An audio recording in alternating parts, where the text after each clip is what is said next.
Están observando, ¿verdad? ¿Se nota bien la pantalla? Sí, Liz. Perfecto.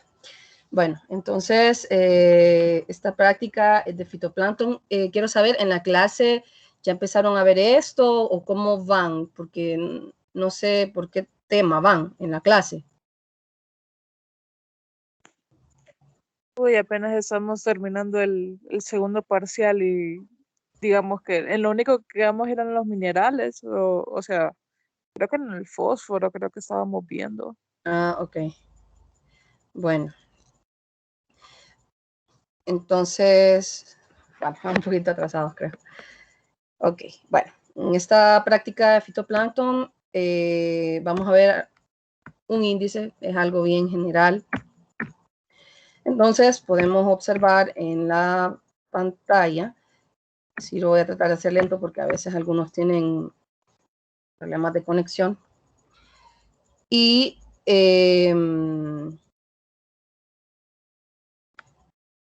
todo lo que observamos ahí en la pantalla son algas, pero estamos notando que son de diferentes tamaños, diferentes formas, diferentes colores, etc. Entonces, tenemos que partir por algo fundamental, que es un alga. Entonces, ahorita denme sus ideas. Vamos a apuntar las ideas que ustedes tengan. A ver, la que se les ocurra, no importa. ¿Qué se les ocurre que es un alga? Son organismos que pueden ser unicelulares o pluricelulares. Ajá, ¿qué más? ¿Qué más se les ocurre? Organismos fotosintéticos. Fotosintéticos. ¿Qué más? Que viven en un medio acuático. ¿Qué más?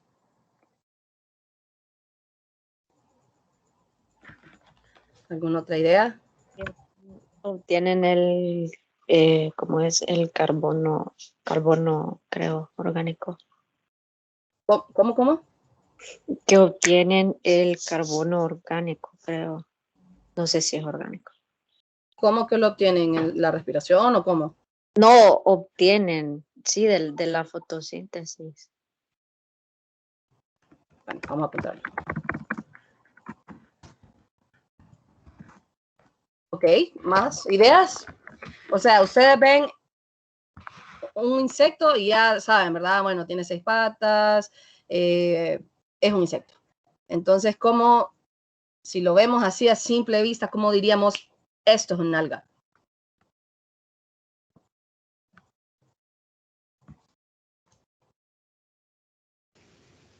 No es tan fácil, ¿verdad? Como otros organismos.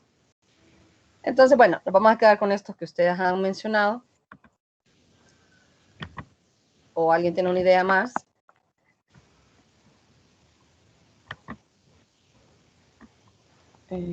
Ok. Entonces, organismo pluricelular, unicelular, es cierto. Hay unos que solo son una célula, que son generalmente los de fitoplancton. Son fotosintéticos, efectivamente, todas las algas poseen en común la clorofila A. Viven en un medio acuático, aquí sí no, porque también hay algas que viven, que son subaéreas. Entonces, ellas no son exclusivas de un medio acuático. Eso sí tenemos que tenerlo en cuenta. Obtienen carbono orgánico, ahí no entendí mucho, pero ya vamos a ver más adelante si respondemos a esa interrogante o propuesta que tenía su compañera. Entonces, para comenzar con las algas, es un grupo, realmente es un grupo taxonómico que todavía no está resuelto.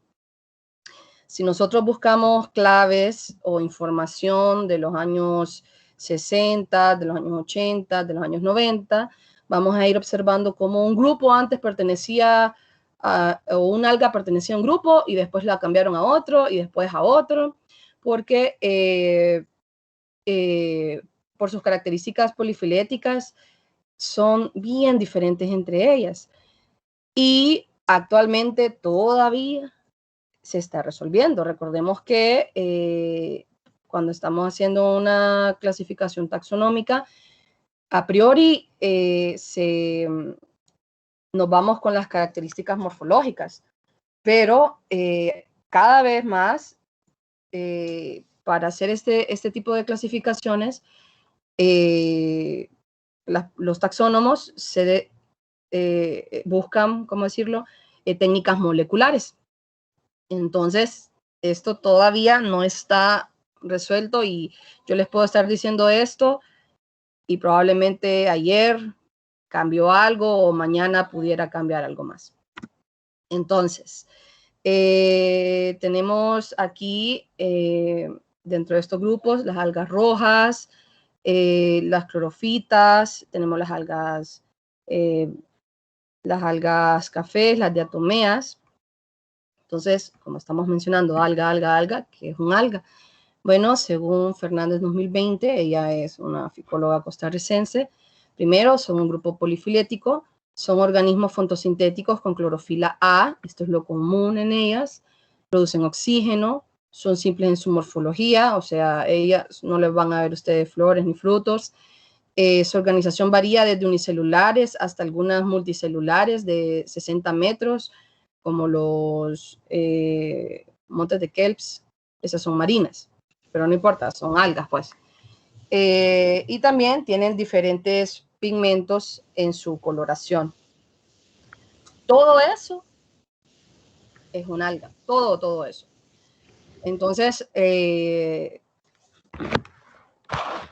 nos tenemos que quitar de la mente que son solamente, por ejemplo, acuáticas, ¿no? También hay algas subaéreas, por ejemplo, en lugares arqueológicos, en los troncos, ahí podemos encontrar también otro tipo de algas. Y bueno, esta es una propuesta, según Guri 2020, de clasificación. Entonces, perdón. Tenemos el reino bacteria y aquí tenemos al filo cianobacteria, que son las algas verdes azules. Ya vamos a hablar un poquito más a detalle de ellas.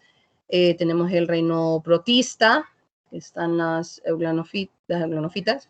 Tenemos el reino cromista, aquí tenemos un poquito más. Y estas son unas de las que más nos interesa ahorita, que son las basilariofitas, más conocidas como diatomeas, que son muy importantes cuando hablamos de temas de calidad de agua. En el reino plante tenemos las rhodofitas, las algas rojas, las clorofitas. Consúltale. ¿Sí? Eso que estaba diciendo usted de que las algas se pueden encontrar también así en el medio terrestre, así como los líquenes, que son la simbiosis. O sea, se pueden encontrar, pero ellas solas, o siempre así asociado a algún otro organismo.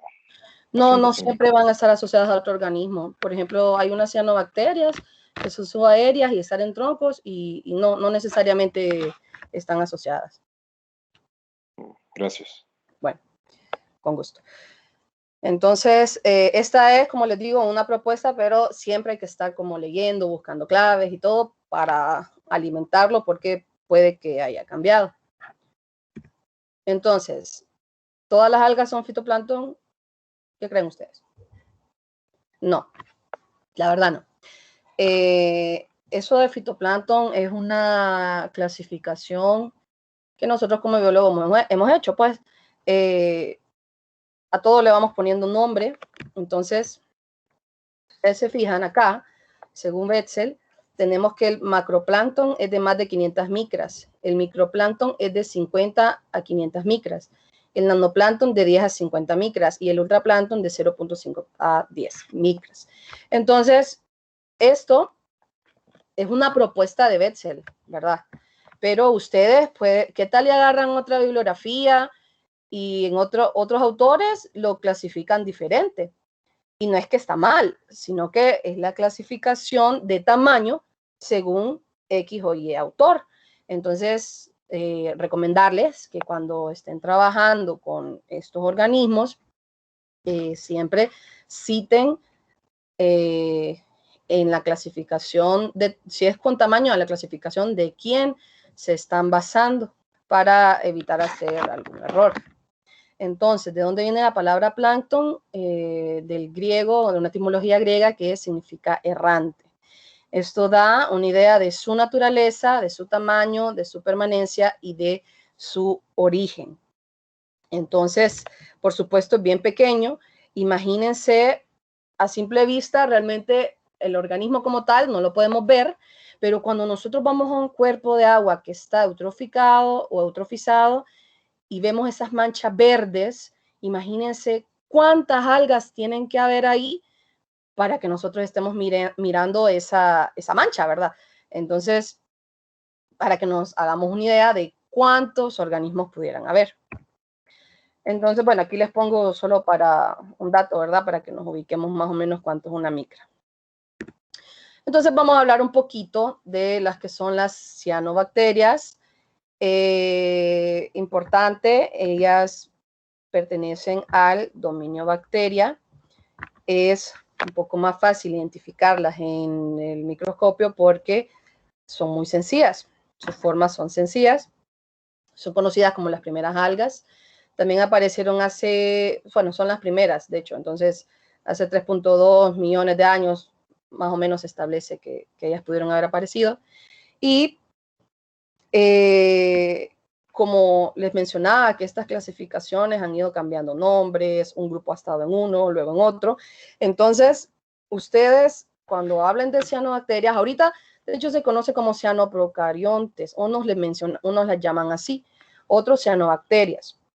Pero también ustedes pueden encontrar, si buscan bibliografía un poco más viejita, van a encontrar las llamadas mixofitas, cianofitas, schizofita. Y bueno, recientemente cianobacterias o algas verde-azules. Entonces, cuando escuchen todo eso, se están refiriendo al mismo grupo. Ellas pertenecen a un hábitat cosmopolita. Están en ambientes salinos, en ambientes de aguas continentales, como les mencionaba, en el suelo, en troncos, en sitios donde pudiera haber humedad, ¿verdad? En sitios arqueológicos también no hay. Tal vez todos en algún momento hemos pensado que las algas son solo acuáticas. A mí me pasó también cuando ya supe que no eran todas acuáticas, era como que no lo podía imaginar, porque a veces pensamos en algas en las marinas, por ejemplo, pero no, realmente es un grupo súper diverso. Estas algas se sienten gelatinosas al tacto, no poseen flagelos, entonces esta característica es importante para cuando estamos trabajando en un microscopio, porque si ya vemos un flagelo, así como por eliminación, ya sabemos que no es una cianobacteria. Y ellas también pueden transportarse por la secreción de mucílagos, o sea, ya que se sienten gelatinosas por eso, porque ellas secretan un mucílago cerca de su pared celular. Entonces, por eso se sienten gelatinosas. Sus células son de paredes delgadas, a diferencia, por ejemplo, de las algas verdes. Ellas tienen paredes más gruesas, más robustas. En el caso de las cianobacterias, no. Y dentro de sus formas, las hay filamentosas, aunque en su mayoría son bénticas. Y se reproducen por fragmentación. Ok, ¿cuál es la importancia de esto en aguas? Bueno, en el caso de las cianobacterias hay muchos grupos, pero hay algunas que son altamente tóxicas, como son la Microcistis aeruginosa y la Flossacea. Estas son sumamente tóxicas, generan esas toxinas que pueden, en algunos autores establecen que puede ser más tóxico que el cianuro. Algunos dicen eso, ¿verdad? Hay que comprobarlo. Pero pueden causar la muerte de peces o del ganado si toman agua en donde estén contenidas estas algas. Esta sería la microcistis, miren. Esta. Entonces, más adelante, cuando vayan avanzando en Limno, van a ver el tema de eutrofización. Y cuando estamos mencionando que un cuerpo de agua tiene eutrofización o está eutrofizado, es porque automáticamente tiene muchos nutrientes, principalmente nitrógeno y fósforo. Entonces, imagínense, están en un lago, tienen ese montón de nutrientes, nitrógeno y fósforo, es como un fertilizante para ellas, por decir así. Ajá, y tienen el sol Entonces se empiezan a reproducir súper rápido y es ahí cuando empezamos a ver esas manchas verdes. Entonces, una medida rápida de saber si hay eutrofización o no es, por supuesto, con el disco de Secchi, que lo vamos a ver en la otra práctica, ver la profundidad de la transparencia del agua. A menor profundidad es que el cuerpo pudiera estar más eutrofizado. ¿Por qué? Porque la luz penetraría menos. ¿Sí? ¿Queda claro ahí?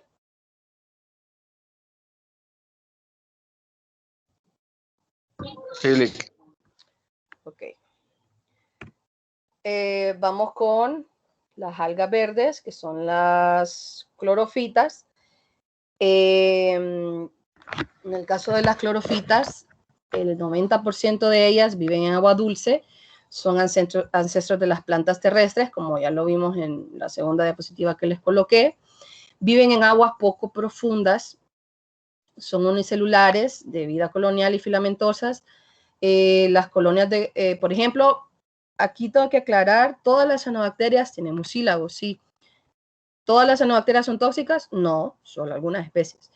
En el caso de las algas verdes, solamente las colonias de las clorocales están cubiertas de mucílagos. Entonces, pero no vamos a confundir realmente una alga con la otra porque son bien diferentes. Eso solo es una característica morfológica, ¿verdad? Pero ya cuando estamos identificando, sí son diferentes. Entonces, esa no sería un factor para confundirlas. Y los órdenes con mayores representantes son las volvocales, tetrasporales y las clorocales. Entonces, como les venía mencionando desde el inicio, lo común en todas estas algas es que ellas tienen clorofila A. Sí, pueden tener otros pigmentos, por supuesto, pero el común denominador en todas las algas es que tienen clorofila A. Por eso, cuando se están haciendo estudios de eutrofización o de densidad, de biovolumen, de cuántas algas pudieran haber por litro en un cuerpo de agua, entonces utilizamos, permítame, perdí la idea. Cuando así utilizamos la clorofila A, porque es el factor en común. Entonces, si yo tengo mayor concentraciones de clorofila A, es que tengo mayores porcentajes en su población, mayor concentración. Pero eso solamente es un biovolumen, ¿verdad? Entonces, por eso es que es importante medir ese parámetro. Bueno, vamos con otro. Siempre del dominio Eukarya, son las crisofitas. Pero esto, de hecho, lo puse intencionalmente porque lo busqué en un libro de 1988. Entonces, esta era una clasificación de ese tiempo. Y acá, si ustedes se fijan, las basilariofitas eran parte de las crisofitas. Ahora ya no. Ahora las basilariofitas están totalmente apartes. Entonces, por eso les pongo aquí la clasificación 1988 y la clasificación 2020 para que ustedes vean cómo ha ido cambiando eso. Entonces, en el caso de las crisofitas o las crisoficias, son las algas conocidas como algas pardas y también son conocidas como algas pardo-amarillas. Su color se debe al betacaroteno y a las antófilas. Y aquí está, miren, también, por supuesto, tienen la clorofila A. Pueden ser unicelulares, vivir en colonias o ser filamentosas. Y en este caso, se está refiriendo a las basilarioficias, que son las células que pueden ser desnudas o con pared celular impregnadas con silicio. Entonces aquí esto es importante porque en la nueva clasificación tenemos el filocrofita y tenemos la clase Pheophysia, la clase Xanthophyce y la clase Chrysophycia. Entonces, dentro de las ocrofitas tenemos estas tres, que serían las algas pardas, que son en su mayoría marinas, por ejemplo el sargazo. En agua dulce de Pheophysia hay 4 géneros, pero esos no han sido encontrados en Centroamérica. En el caso de la Xanthophyce, son algas principalmente de agua dulce que se pueden confundir con algas verdes ya que carecen de fucosantina. Y las crisoficies son algas doradas. No hay reportadas todavía para Honduras. Entonces, vamos a las más importantes de esta práctica, que son las del filo Basilarophyta, que es la clasificación 2020. Entonces, estas son las famosas diatomeas. Por lo general son algas unicelulares, pero también se encuentran coloniales. Son ampliamente distribuidas tanto en agua dulce como en agua marina o en agua salada. Algunos autores las consideran las algas más importantes de los lagos, pero hay que ver importantes para qué. Porque si estoy hablando de calidad de agua, sí, son las más importantes porque hay índices de calidad de agua, ¿verdad? Utilizando este grupo. Pero si estamos hablando como biólogos, pues, como diversidad, no podemos decir que una es más importante que otra porque la vida, todos los grupos son importantes y cumplen una función.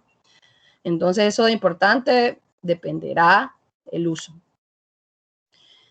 Su característica más importante es la de poseer una cubierta pectínica con silicio, denominada frústrulo. Entonces, ustedes se fijan en estas figuritas que tengo acá abajo. Tenemos diferentes formas. Tenemos las formas alargadas, tenemos las formas redondas. Entonces, para poder identificarlas, sí, nos vamos basando en si son redondas o si son alargadas. Se maneja que usualmente las que son redondas son más que todo indicadoras de una peor calidad y las alargadas se consideran de mejor calidad, pero no es así de estricto, ¿verdad? Siempre hay una excepción a la regla. Entonces, cuando las vamos identificando, tenemos que ver si tienen estas valvas, esto se le llama valvas. Toda la estructura es el frústulo. Y que si tienen acá, si tienen doble línea, si tienen una, miren en esta imagen de acá. Esa es una idea en general de cómo pudieran ser. De hecho, en una capacitación que recibimos, nos contaba un ficólogo que quienes compraban los libros de identificación de diatomeas no necesariamente eran biólogos, sino que eran muchos arquitectos, porque sus formas son tan diversas, son muy bonitas y vistosas, que hay diseñadores que se inspiran en ellas. Entonces aquí les pongo una clasificación de esta alga que se llama Cyclotella, que es justamente esta que está aquí. Entonces, que el filum es Basilarophyta, el subfilum Basilarophytina, y cómo se ha ido, cómo ha sido esta clasificación. No vamos a hablar aquí de que identifiquen algas y todo, porque la verdad para eso sí necesitaríamos estar con un microscopio y muestrearlas. Entonces, para poder desarrollar esta práctica, vamos a hacer un índice que es basado en diatomeas. Entonces aquí, bueno, esos son los principales grupos. Por supuesto hay más, ¿verdad? Y aquí les pongo los nombres de las algas que les había colocado al principio. Entonces, de esos grupos que les describí, vamos a ver este Pediastrum. ¿A qué grupo pertenecería? Vamos a ver qué se les ocurre.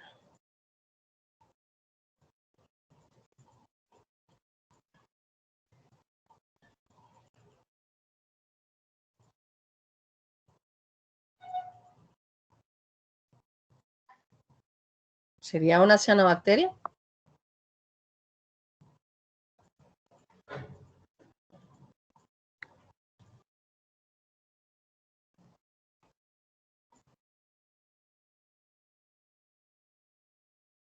Yo digo que es un alga verde. Es una alga verde, exacto, es una alga verde. ¿Y por qué no sería cianobacteria? Bueno, las cianobacterias tienen unas estructuras un poco, son más sencillas. Entonces podemos ver la novena, que tiene esa forma sencilla. Son células más pequeñas también. Esta es una cianobacteria. Cnidesmus, alga verde. Y por supuesto tenemos aquí esta Cuconase, que es una basilerofita. Las más fáciles de identificar definitivamente son las basilerofitas, las diatomeas, por su frustro. Entonces ustedes vamos a trabajar con un índice diatómico general. Les tengo que decir que como los nombres van cambiando o van cambiando de grupos o los cambian, entonces tal vez no encuentren siempre los nombres o las fotos o de los organismos que yo les pueda poner, pero de eso se trata el ejercicio. Entonces, ustedes van a tener una lista de taxones, así como en los índices de macros. Ellos tienen un código y les han colocado la sensibilidad por valores y la variabilidad. Entonces, hay que aplicar esta fórmula. Ok, ¿cómo hacemos el cálculo de los índices? Tenemos aquí los taxones, los copiamos todos, copiamos el número de individuos, ponemos la abundancia, que eso es el total de organismos dividido en 100 para tener un porcentaje. Para la sensibilidad, entonces, buscamos el taxón en este listado y le ponemos su valor, que es 5. Miren, aquí está, 5. ¿Ok? 5.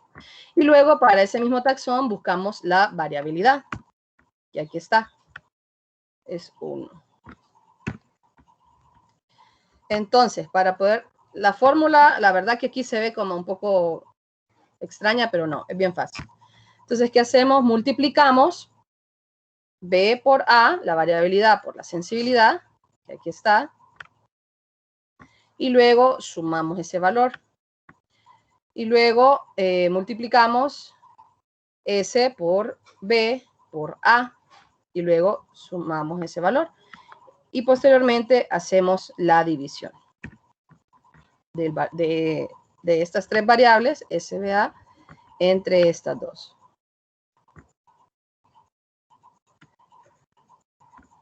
Entonces, ya teniendo la división, nos da un valor, en este caso es 3.20, y buscamos en la clasificación qué significa ese valor. Y ya. Ese es el índice, es bien fácil. Se parece... No se parece a ninguno de los de macro realmente, pero sí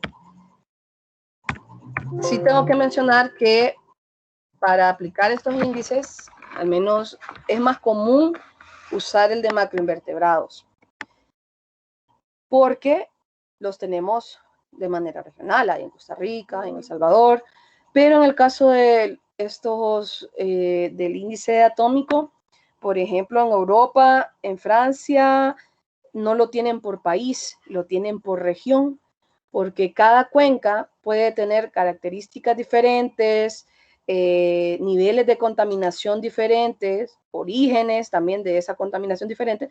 Entonces, poner todas las cuencas en un solo paquete no podría ser tal vez lo más sabio. Entonces, lo que han hecho es dividirlo por cuencas y cada cuenca tiene su propio índice.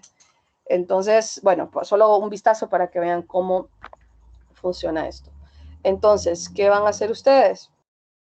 Todavía no les he subido esta información porque prefiero que primero terminen lo de macros para que después vean esto. Entonces aquí yo les voy a dar unos datos igual y ustedes van a sacar los índices para cada sitio. Y bueno, creo que esta no era la versión final, ustedes disculpen. Pero van a generar esa hoja en Excel, que va a ser como esta. Entonces van a poner aquí el taxón, así como en la presentación, el código, el conteo. Acá pueden poner en comentarios la importancia ecológica, pueden buscarla para las especies más importantes que se les vayan presentando. Acá el valor del índice y posteriormente el significado de ese índice. Esto no lo van a hacer, esto no. Y van a hacer también un cuadro de riqueza de estos organismos, pero la lista va a ser menor. Realmente se las voy a editar porque esta sí está un poquito más larga. Y las imágenes que ustedes van a colocar, las van a buscar en una base de datos que se llama Algebase. Entonces, en Algebase, así como en la de macros que les presenté la vez pasada, se han subido nuevas especies. Ahí también están actualizando constantemente las clasificaciones de las algas. Entonces, realmente lo pongo para que ustedes exploren esa base de datos y se hagan una idea de sus usos. Entonces, bueno, como les digo, esta práctica es un poquito, no lleva tanto trabajo como la anterior, y eso es lo que ustedes van a realizar. Entonces, si ustedes entregan ese informe el martes, yo el martes les estaría subiendo igual estos datos. ¿Cómo se llama la base? El domingo les subiría eso porque